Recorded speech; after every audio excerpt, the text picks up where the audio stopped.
Hype it up.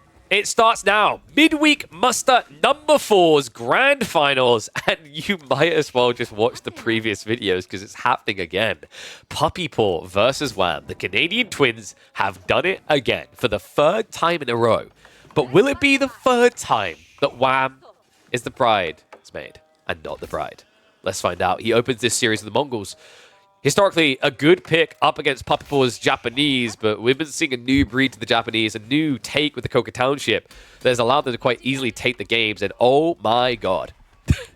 Gold, stone fort, tree line nearby as well. I mean, this begs for the outpost. You could actually justify like double outposts. You'd have to push one forward here a little. And it's already going to be bad news for Wham because he is going for the Spearman opening. I mean, in fairness, you can actually still block the gold up here, so it's not all like sadness and teardrops right now. But the outpost rushes are a little bit tricky because one of the big things to keep in mind, and yeah, if I've got a mod in chat, can they do the Gamba, please? Because we are doing everything else. Sorry, mods, you got work to do. But the cool thing about like this play, right, for the Japanese is when you go rushing towards the Koka Township and you get your Shinobi. Thank you, mods.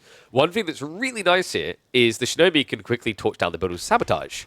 And something that Mongols hate is, unlike other civs, they can't fortify those outposts, right? Like, another civ makes this outpost rush, they drop an outpost, they get feudal, they fortify. It's much easier to sustain the hold of your opponent's gold. Mongols, they have to struggle. He's struggling more because he does not know. He's punting blind, and he goes in TC range. Backs off just in time there, but Koka is indeed in the way. So, there's another reason also why you see people go Koka Township. And some of you, if you've been watching my YouTube for a long time, might be familiar with a particular game between Lucifron and Dumu on Canal. That game was more comedy than competition, because Dumu, bless him, was playing the Japanese, and his Kura storehouse placement, the one that places free farms, was spawning farms outside of his base, and Lucifron, across the first few minutes of that game, generated over 600 resources from burning farms.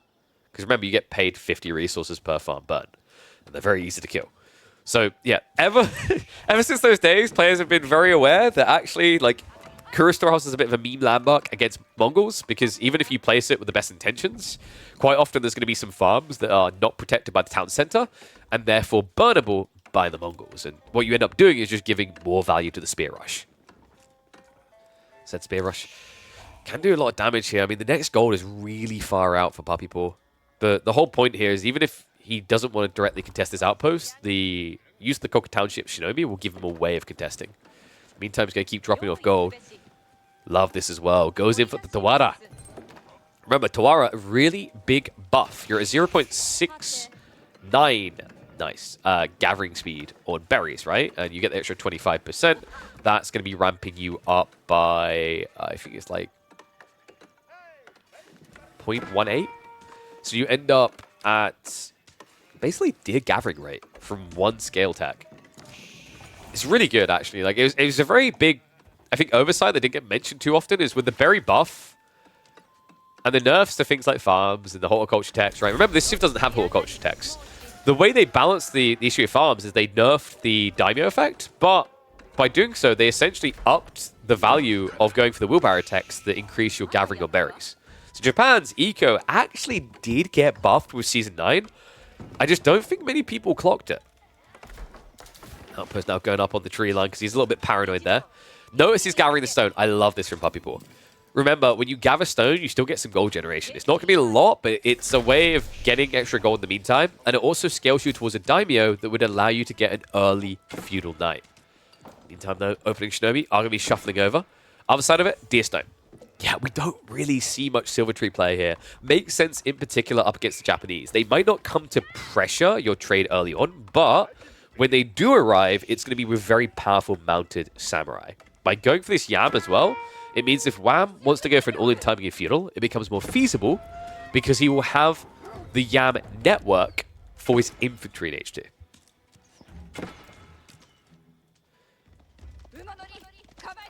So the Shinobi. Is he? Okay, this is, dude, you can tell you're watching Canadians play right now. He's going for the deer shove in with the shinobi. This is brilliant. This has to get intercepted, though. I'd be surprised if it doesn't. You have to poke onto the Khan really fast here, otherwise he'll start killing them. Nice micro there. So Shunshin's in for the double stab. Khan can start shooting these. Thank God it doesn't take 3 hits anymore. However, he's kind of like griefing himself, so Puppypaw feels like he can't actually try to go for the deer shove. However, he did snake out onto the gold. Archers are on the way in the meantime for Wham. The question now is whether he realizes it. He has scouted the gold. He hasn't moved to it at all. And by the time he does, it's going to be a double outpost defense. So Puppypaw should feel fairly safe here. It's definitely much further away from his TC. But because he went for the early points in Tuara, Takazaiku actually be worth it here as well, because you've got the berries nearby on both sides. And because you've got this outpost warning, what you can essentially do is gather this berry and feel quite safe that you'll pull your villagers away before the Mongols arrive.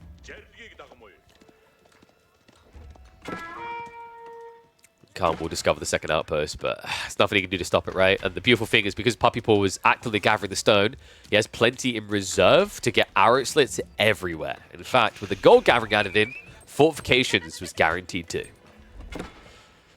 Yeah, I know, right? We've never seen Wham and Puppypaw in the grand finals before. I mean, it's such a rare sight. You know, we only saw it in Red Bull Wallalol's qualifying stage. We've only seen it in Midweek Muster number 2, Midweek Muster number 3, and now Midweek Muster number 4. It's not that many tournaments. High-level players, don't cower, don't hide. Come play in these, please. Thank you.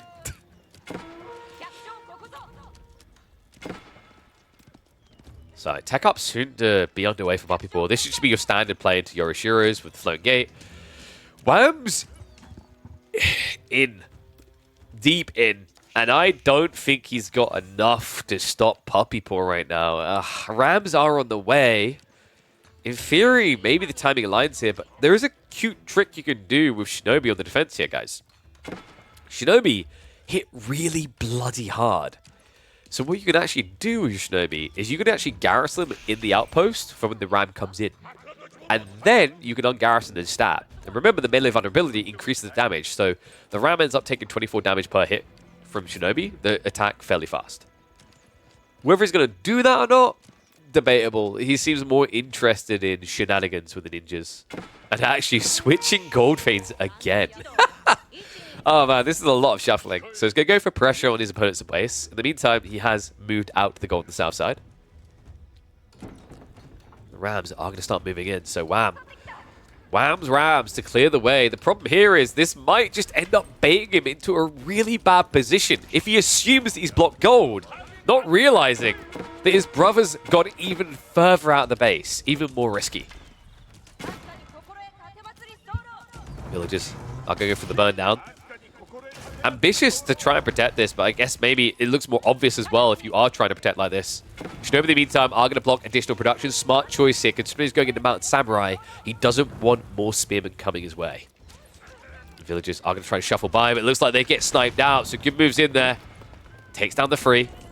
Double ram, still alive to take out the other outpost. Floating Gate is on the way, but Puppypaw is going to be very behind when it comes to economy. 8 villages down in total. Going to try to get out what he can. Movement speed arrow is going to be activated though, and Wham will keep chasing this. So that should be, what, 2 villages surviving? Maybe 3 if he's lucky. If he gets away with that 3rd. Yes, somehow, some way he minimizes it. Puppypaw, 4 villages behind, but a lot less than what would have been expected there. And Mounted Samurai now queued up and on the way. So archers were spawned, so Shinobi are going to be blocked. Kind of awkward, right? Like, Puppypaw chose to deny additional spearman production because he wants to protect his next unit comp. But that meant that archers got out, which of course counters Shinobi.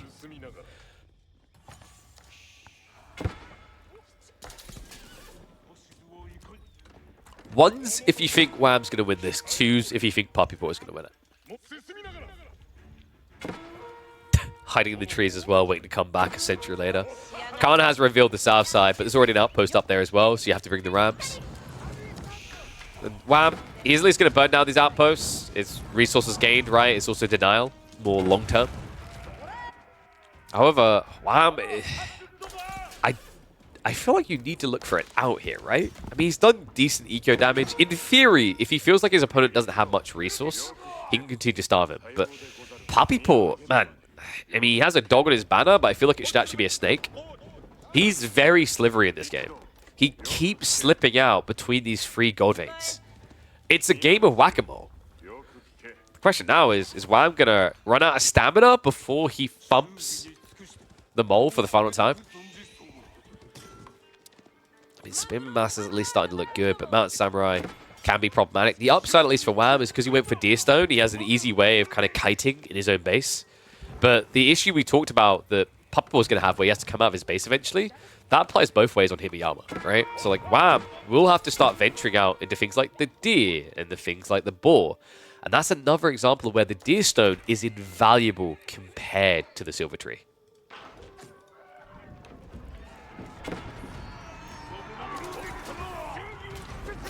So Ram coming up here. Mount Samurai are going to dive in. Wait, this was ambitious. Wham! He only has 6 spearmen here. I mean, Mount Samurai should be able to win that fight. We also have Yumi added in. Okay, this is sick. Your opponent's stuck an age behind, trying to all-in you. What's the most cost-efficient thing you can build to blob? Yumi. Yumi are, by a mile, the most efficient thing. 5 seconds to produce, only 65 resources. For every 1 Mounted Samurai you could pump out, you could have 4 Yumi. And when they're vetted up, especially against someone stuck in Feudal, they will win. Time being that veterancy isn't coming in. He wants to get the numbers first. There's going to be a dive towards the gold. Villagers do need to get out of here, but the Yumi should be able to protect it. Mount Samurai also can just dive onto the archers because he keeps them a little bit far back there. Villagers, wait, Puppypaw, what? Calm down, mate. We're not there yet. He's not back on the gold on the north side either. He has moved to the berries, though. Kind of interesting situation for Puppypaw, right? He can't afford to lose too many Mounted Samurai here. On top of that, he can't afford the veterancy even if he wanted it right now. So kind of has to hang around, has got the Shintos to help the heals. However, the Yumi backline has been sniped. But in return, all spearmen have been removed. And now the Mountain Samurai can chase this away. But Wham has more troops in the way. The problem, however, is the spear count is underwhelming. This is not working for the Mongols. Yeah, he hasn't done enough eco damage here to be an age behind, right? And there's now a growing risk that when he goes for his age up, he will be dove. So I think, wow, at this point, you have to try and find a way into age 3.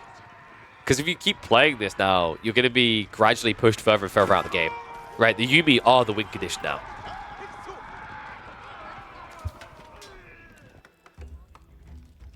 Relics also are starting to be brought home, right? Like, it's 3 Shintos now, so realistically, another reason you don't want to play too much longer of a feudal age is harder and harder to protect those relics, right? Because if you have units guarding relics, you don't have units for your all-in.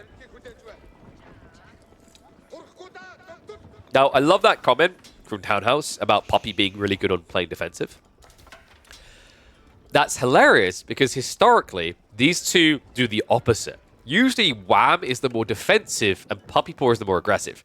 They both look like Pikachu face say what moments because they don't realize it. But we talked about this in Spain with them. And I remember I just went to Mister, I was like, which one's aggressive, which one's defensive? And he just pointed to him straight away. And they just didn't believe it.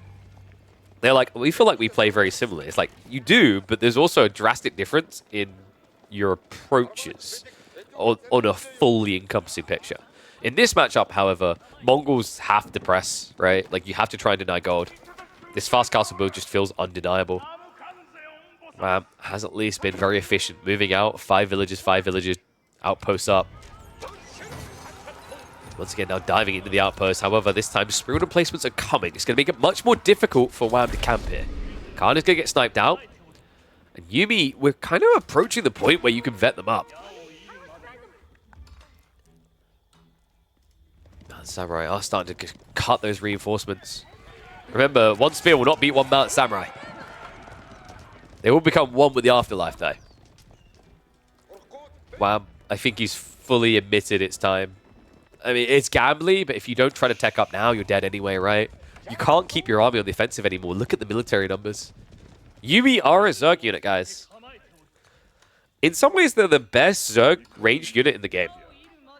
I know someone's going to argue that with the idea of, like, Malian archers, but I'd argue Yumi just because of how quickly you can blow the numbers, especially with a Yorishiro build. With that veterancy coming in 24 seconds. I mean, at this stage, actually, like, Puppypaw could just send the Yumi across the map to fight. They would win. The veterancy guaranteed, and now he can also afford Steel Arrow, which is so cheap at this stage. Additional Archer Rangers also coming through. The boys are ready to march. 6 base damage versus 6. Sure, that doesn't sound very impressive until you remember how many more of these there's going to be with the Mongol archers.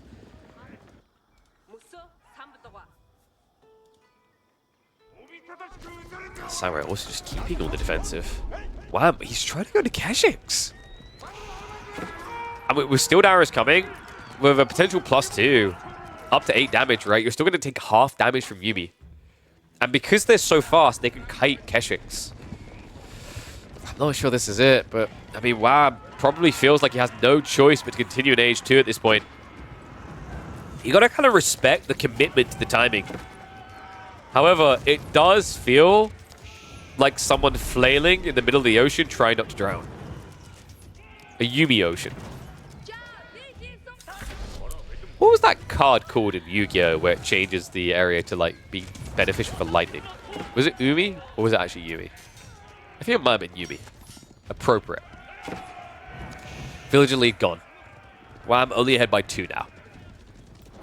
Keshiks are spamming, but this becomes hard now, right? Unless you want to get a full pasture transition going, because you're starting to lose map control fast. Behind this, it's another 2 relics on the way home, which means Puppypaw is undoubtedly ahead on economy. And also, we should be getting Daimyo levels soon. Yep, already queued it up after the next villager, so better value on the farms, but also on top of that, an ability to buff these Yumi even further.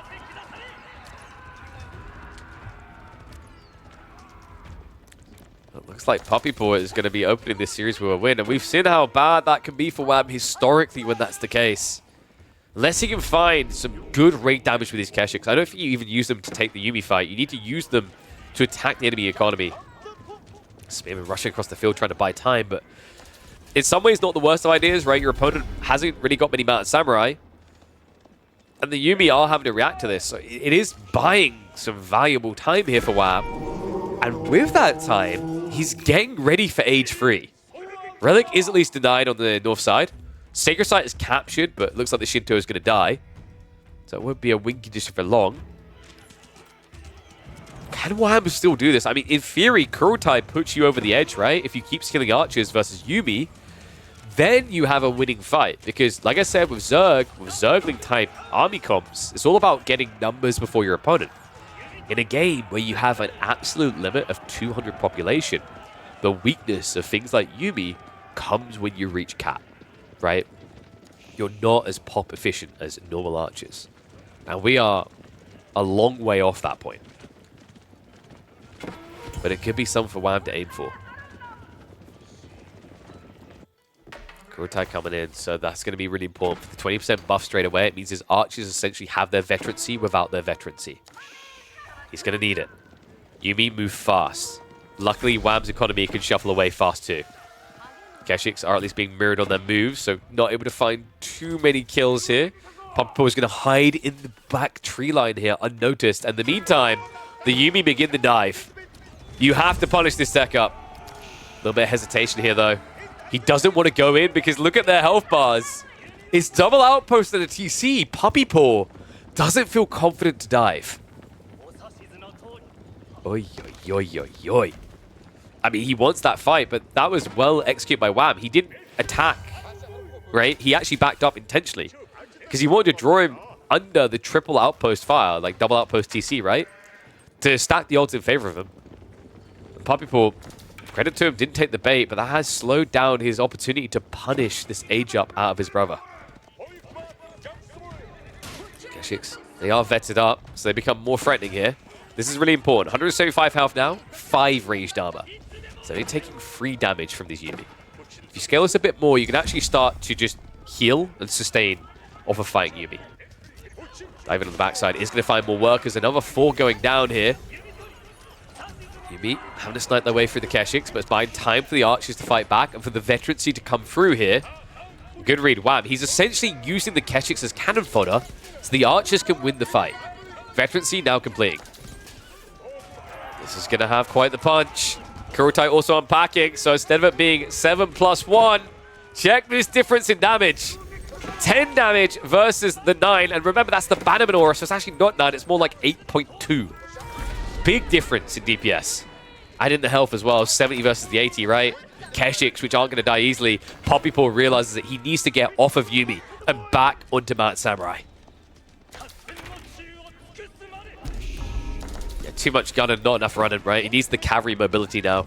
It's just so difficult, though. Playing now into an advantage Keshik count into the Yam network, I think, is the biggest issue here. I think the big advantage for Puppypaw comes down the line with starvation. You can't really starve food, but you can starve gold over time. Your opponent has 4k extra to work with, but then he's into the mid-map, far away from his base. Yumi mopped up. But a lot more on the way, guys. I mean, we have what? Archery range here, another archery range here. So he's sitting on, what, about almost 4 archery ranges worth of production. Love the fact that Puppypaw was just playing out into the map as well, just not going for that full farm transition. Can't really justify it yet. And you really want to wait for the Daimyo level 2 if you can. It takes a while, but feels a lot better at that stage. More farms are at least being added in because he realizes the deer are exhausting quite quick. And the Keshiks are starting to come into play. Would it be worth building a Khan Hunter for extra range? You could here. I don't really think it's necessary.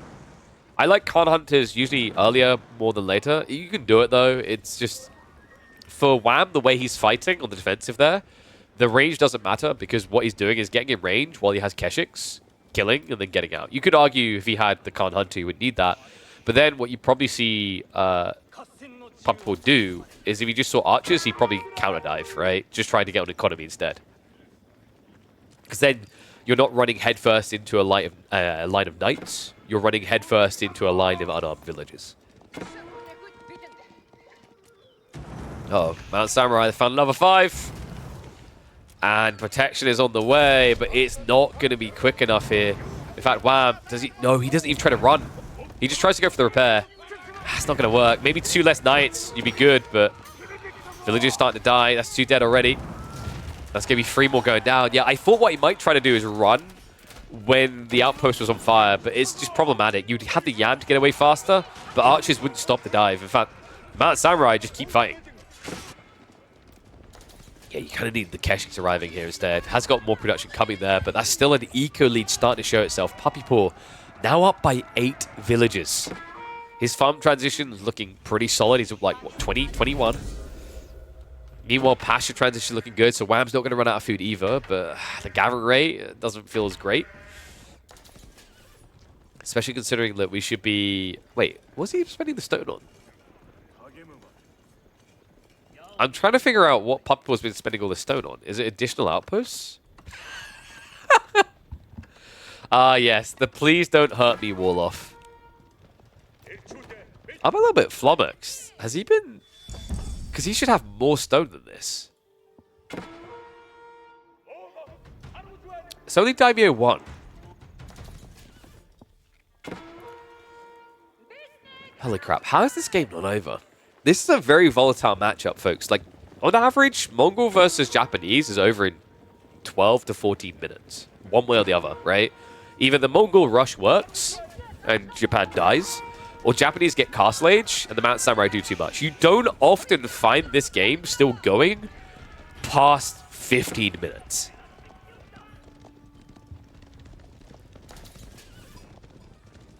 Starting to look better for Puppypaw, though. The Mount Samurai is kind of undeniable. The issue is, like, this is becoming more about mobility, which is good for Puppypaw. Because you want to play away from the Kurotai, right? The Kurotai is going to be slow to arrive.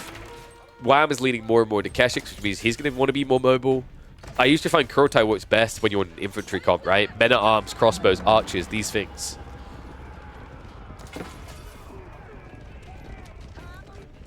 Yumi.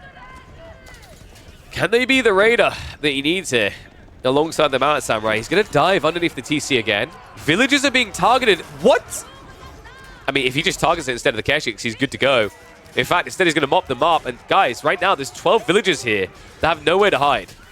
More Keshiks are coming out just in time. The Mount Samurai do get swept out. And I'm a bit surprised there. Puppypaw choosing to clash against the Knights instead of against the villagers. Would have built an even bigger lead for him. Does go for the trade now. Get rid of that backline of archers down to 18. Keshik count trying to carry this fight. But remember, this is all without the Kurultai buff. Which is why, surprisingly enough, these veteran archers are doing pretty well against what's meant to directly counter them. Count is getting lower now, though, right? He lost the bannerman. So decent decrease in his DPS, but still. The outcome at the end of that fight, half the Keshik's gone. Puppypaw's Mad Samurai count, pretty much where it was before the fight. They're just not here because they're dancing around with the enemy heavy cav. We have more heavy cavalry sneaking in with the eco lines. And I feel like we're on the verge of the wave of the white flag here. Puppypaw, he's got that choke around Wham's neck. Like, where do you go from here, right? Like, Wham is now playing out into risky eco like we talked about. His tree lines have dried up. There's nothing safe here. That means you now have to defend two sides very far apart with drastic amounts of your economy in both of them. Not just that, Puppypaw. We talked about that scaling point, right? Stone is starting to come in a bit heavier here. So we should be getting gradually towards that Daimyo too. Farm count still looking good. Does need to drop off the Relic, but it's already free home. Soon to be the 4th. So the eco lead is actually more like 20-ish. And no, Puppypaw on 0 eco upgrades is probably, yeah. Japan's eco techs, don't ask me why, they don't track. So Puppypaw does actually have both lumber tech levels. No Samurai get deflective arm. They have. Do they have any other advantages? So Uma Bannerman buffs them insanely well. Also, the deflective armor is actually big. Because if a Keshik charges in and uses his lance for 36 damage, you mitigate 36 and do 37. Because you also have a +1 melee. It's a huge difference. And beyond that, Keshiks, they only have 175 health. Meanwhile, Mountain Samurai have 230. The only reason they won that fight, by the way, is because they were underneath the Kurultai. Even then, the Yumi is still alive, though. Villagers are about to run out of gold. This is it. This is GG. Wham, he can't play this comp without gold. And that's the last of what he'll get to touch. Yeah, north side is just too far out there. Mountain Samurai are already waiting to receive. It looks like Puppypaw, the Japanese, is going to receive the opening win in this best-of-7 grand finals. GG gets called. But still plenty more to come. What do you guys think about this? Have you seen many Japanese Mongol games like this? How long are yours on average? Because as I said, at the pro level, this matchup is extremely volatile. Either way, it is done by 15. But somehow, these guys doubled the length of what you'd expect to see here. Let me know in the comments. I'll catch you in the next.